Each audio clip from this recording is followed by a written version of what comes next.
pleasure to meet you. I watched only one episode because I didn't want to ruin the surprise. And one of the things that I kept thinking is that this is the monster, the psycho that inspired a lot of these terror films that we've seen. So how is it for you to do your take on this?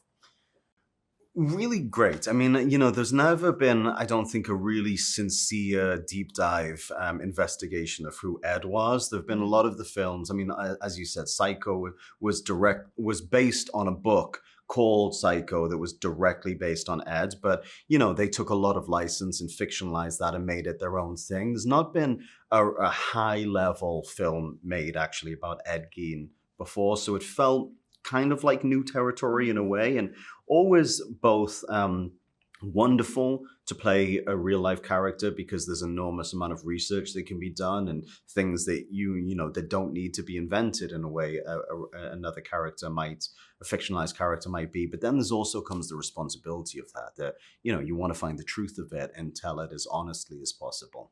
And I think also bringing up the responsibility, because this is someone that committed very serious crimes. When you as an actor have to be the guardian of your character and kind of understand the mindset behind it. How do you deal with that responsibility when bringing that story to now a very huge audience that is watching on Netflix?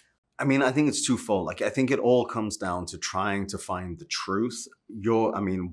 Truth is always subjective to a certain degree, but I had to find my version of who I truly believed Ed was and have the courage of conviction to keep that as the guiding principle of it. And I certainly didn't want to absolve Ed of his crimes. And be oversympathetic or over empathetic towards him. But I also really didn't want to vilify him. As long as we weren't glorifying what he did and just told a very honest version of how a human being becomes a monster, I felt like we were being responsible enough. Now, on all your research, what was the thing about him that surprised you the most? Was there anything that you particularly thought, okay, like this is scary? Well, I mean, it's just like, it's scary. It's all scary. I mean, he was a scary dude, but it's also like so tragic. I mean, the thing that I was fascinated on is really his first crime. He may or may not have killed his brother. That's all conjecture. Nothing is confirmed about that.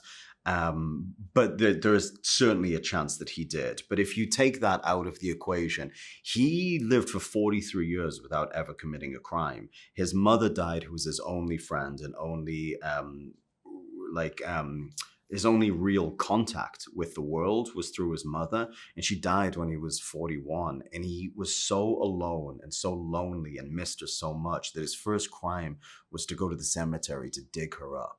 Which, you know, that is just like an impossibly tragic thing to imagine, the depth of pain and isolation you must be to think that the way to ameliorate that suffering is to go dig up the corpse of your mother who died 2 years ago. I mean, it's about mental illness, it's about tragic loneliness, and it's about this deep, deep love that he couldn't live without. And so that detail was the thing that I went like, okay, now I kind of am starting to understand who this guy was. Yeah, finding in the heartbreak, right? Yeah.